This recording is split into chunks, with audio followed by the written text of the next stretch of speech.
सरकारी जगह जबरदखल को विरोध।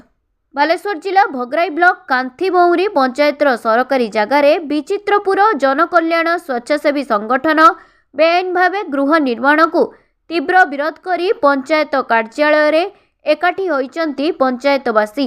एनेई भोगराई तहसीलदार और विचित्रपुर राजस्व निरीक्षकों लिखित अवगत करी कहिचंती जदि एक सप्ताह मध्यरे उक्त बेआईन गृह को उच्छेद करा न जाए ताहले पंचायतवासी आंदोलन करिवे।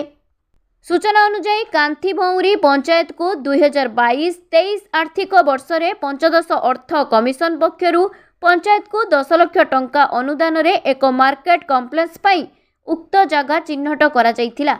एनेई तहसील कार्यालय रे प्रक्रिया जारी रहितबा बेले विचित्रपुर जनकल्याण स्वच्छासेवी संगठन पक्षरु उक्त जगार एक बेआईन गृह निर्माण करा जायछि। तेबे पंचायतर बहु सरकारी जगह रहितबा बेले उक्त संगठन आलोचना माध्यमरे गृह निर्माण न करी जोर जबरदस्त एभली कार्य करिबा सेमानंक सेवा को साधारण रे समालोचना करा जाउछि। गत 7 तारिख गृह निर्माण बेले पंचायतवासी विरोध करिबा सहित राजस्व निरीक्षक पहुंची कार्य को बंद करथिले।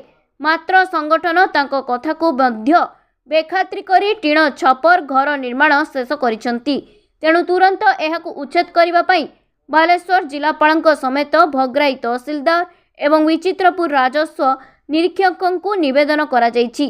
जदि प्रशासन सेमानक अभियोग को समाधान न करे ताहले आगामी दिन रे आंदोलन करिवे बोली चेतावनी दैछंती।